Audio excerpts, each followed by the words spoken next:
సుందర మదనారవింద కుందనాకృత అందగాడ విందులో నావలపు కూర వేసినాను చూసుకోరా.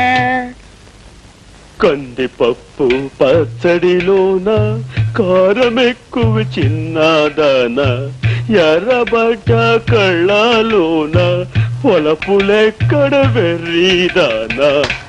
శృంగారం అంతా రంగరించి వండి పెడితే వంక అమ్మా తల్లి రేఖమ్మ తల్లి, నిన్ను చూస్తుంటే నాకేదో అనుమానంగా ఉంది. కొంపదీసి నీకేదైనా మతి భ్రమించిందేమో. నాకు తెలిసిన మంచి మెంటల్ డాక్టర్ ఉన్నాడు, కావాలంటే అక్కడికి వెళ్దాం. అమ్మా బొమ్మ కట్టె మంచం మీద పరుపేసి పడుకోరా మగడా అంటే పండక్కెళ్ళిన పెద్దమ్మ పొద్దున్నే వస్తుందా అన్నట్ట. నీలాంటి మొగుడారో ఈ సెంటర్ అవే పెళ్లి కూతురా అంటే ఇల్లంతా నాదే అత్త కొడక అందట. నీలాంటి రాక్షసు ఎవరు? అవును, నాకు తెలియక అడుగుతాను. ఇంట్లో మా అమ్మ లేకుండా చూసి పైగా పెళ్లి కాకుండా అసలు ఏమిటి వీరవిహారం? చెప్పు, పెళ్ళైతే థ్రిల్లే ఉంది. అమ్మా మాటకు మాట అంటున్నావే. చేతకు చేత చూపించినా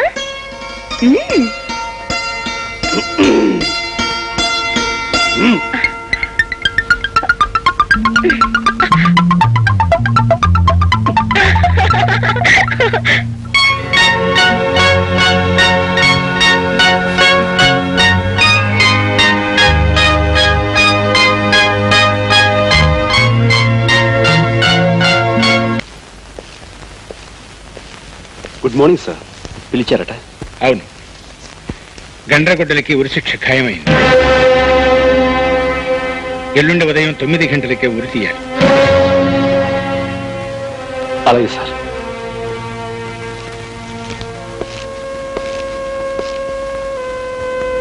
నాకు ఉరి ఖాయమైందనుకుంటాను.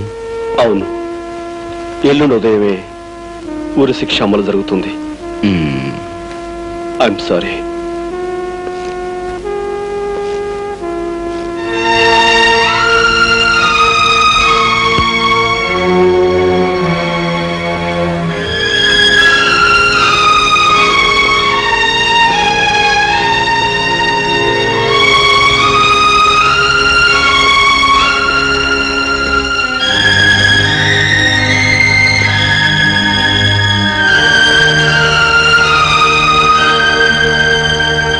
బాబు, ఏమిటి అలా ఉన్నావు? ఆయుధాన్ని అధికారం ఉరి తీయబోతుందమ్మా. బాబు, ఏమిటి నువ్వు అనేది? గండ్రగొడ్డల్ని ఎల్లుండి ఉరి తీయవలసిందిగా పైనుంచి ఆర్డర్స్ వచ్చాయి.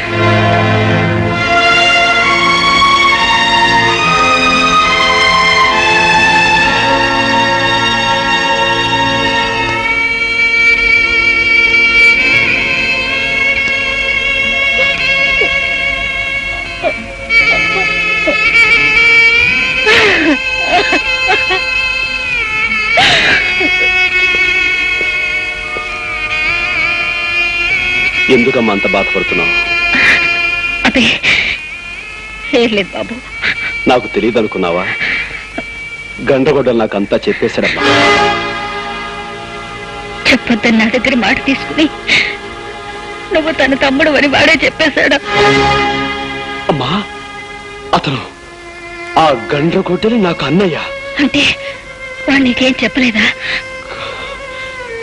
లేదమ్మా, చెప్పలేదు.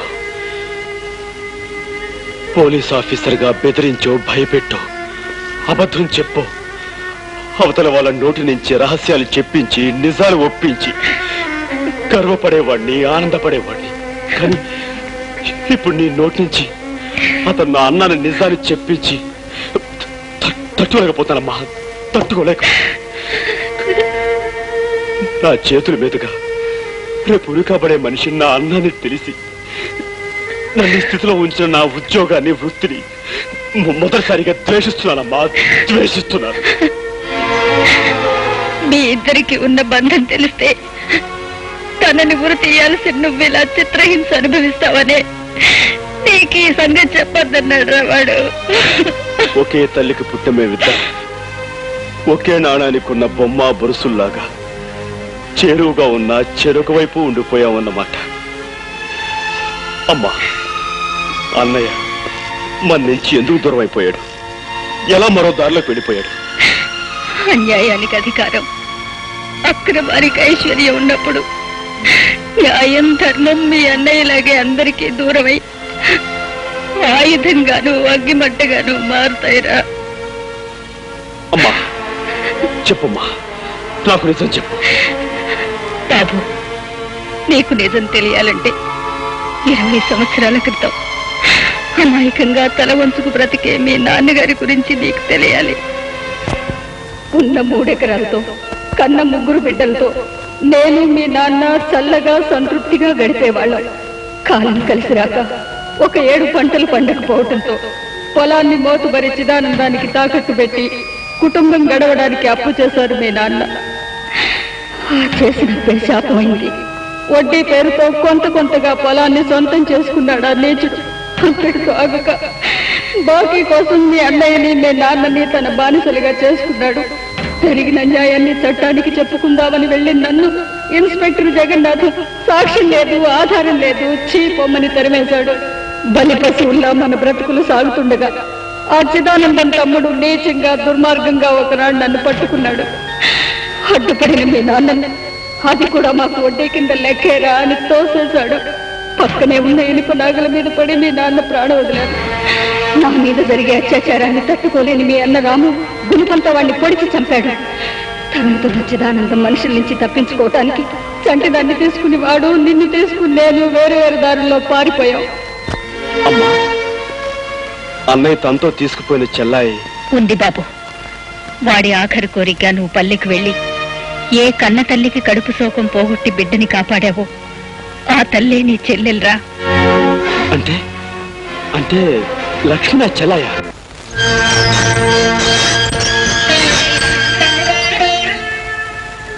అన్నయ్య, ఆగలేని అమ్మ మనసు అన్నీ చెప్పేసిందన్నమాట.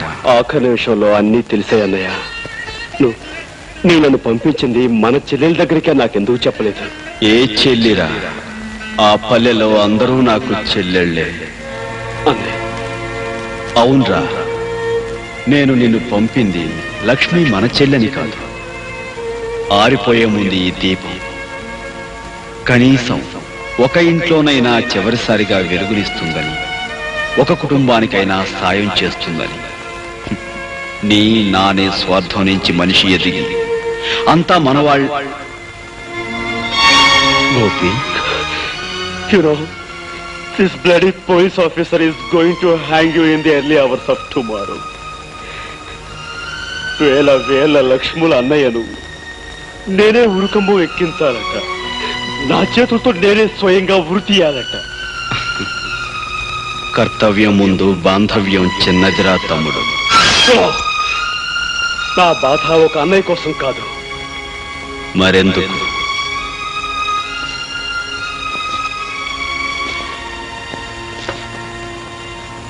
ఎంత చిన్న ప్రశ్న, కానీ సమాధానం మాత్రం మన సమాజం అంత పెద్దది, మన రాజ్యాంగం అంత క్లిష్టమైనది. Now I'm proud of you Gopi. నిన్ను చూసి నిజంగా నేను గర్వపడుతున్నాను రా. Go head. నీ దారిలో నువ్వు, నా గమ్యానికి నేను. ఈ కథకు ముగింపింతే. Go head.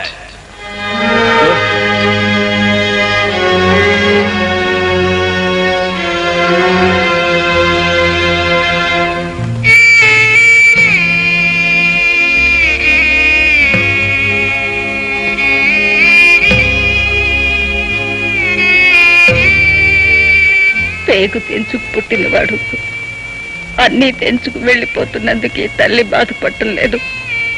కానీ ఒకప్పుడు నా ఇంటికి కంటికి దీపమైన వాడు ఇప్పుడు 1000 బ్రతుకుల్లో దీపాలు వెలిగించి వెళ్ళిపోతున్నందుకు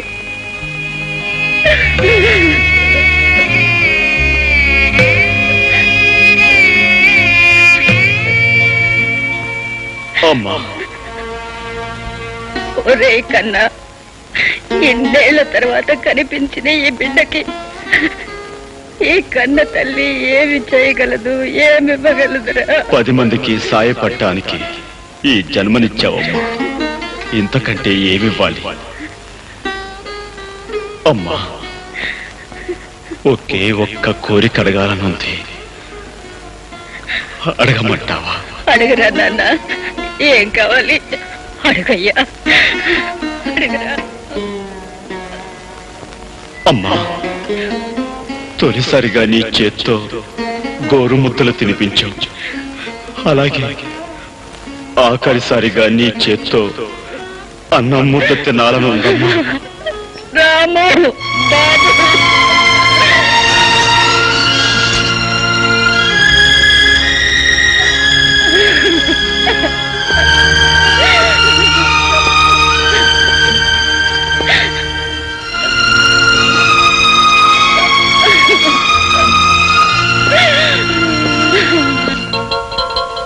ఆకాశవాణి ఇంకా కొద్దిసేపట్లో ఎన్నికల ఫలితాల ప్రత్యేక ప్రసారం వింటారు.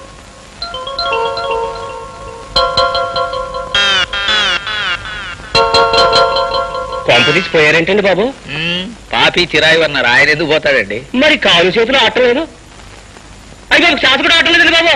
మీరెందుకండి కంగారు పడతారు? కాసేపు ఆగండి, ఆయన శ్వాస ఆడుతుంది, ఆయన లేచి ఆడతాడు. ఇప్పటి వరకు జరిగిన ఓట్ల లెక్కింపులో కత్తి గుర్తు అభ్యర్థి శ్రీ దామోదరం గారు సుత్తి గుర్తు అభ్యర్థి రాజారావు గారి కంటే 800 ఓట్ల లీడింగ్ లో ఉన్నారు.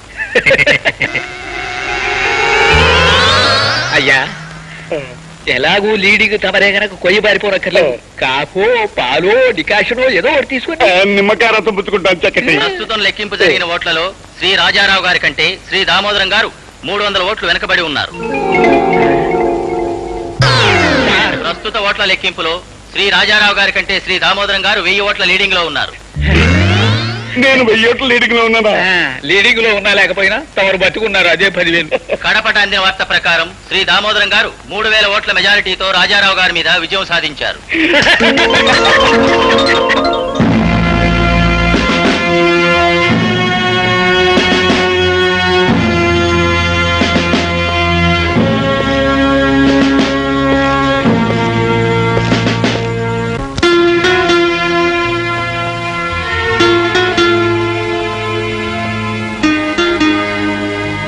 కరెంట్ పై చాలాసేపు అయినట్టుంది.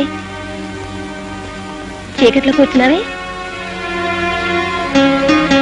గోపి, ఈ విచిత్రం తెలుసా? ఎవరో ఓ ఖైదీకి పొద్దున్నే ఉరిశిక్షట. ఊళ్ళ నుంచి జనం బళ్ళు కట్టుకుని వస్తూనే ఉన్నారు. ఆఖరిసారిగా అతన్ని చూడాలని జైలు కూడా అవతల దీనంగా కూర్చొని ఉన్నారు. ఎవరా ఖైదీ? చాలా గొప్ప మనిషా? అవును, గొప్ప మనిషి. నీ మూడ్ సరిగ్గా ఉన్నట్లేదు. ఉండు, కాఫీ తీసుకొస్తాను. రేఖ, ఉమ్?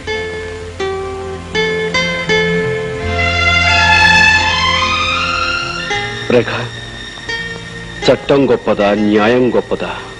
ఎందుకు అలా అడుగుతున్నావు? న్యాయమే గొప్పది. న్యాయాన్ని రక్షించడం కోసం చట్టాన్ని బలిపెట్టవలసి వస్తే?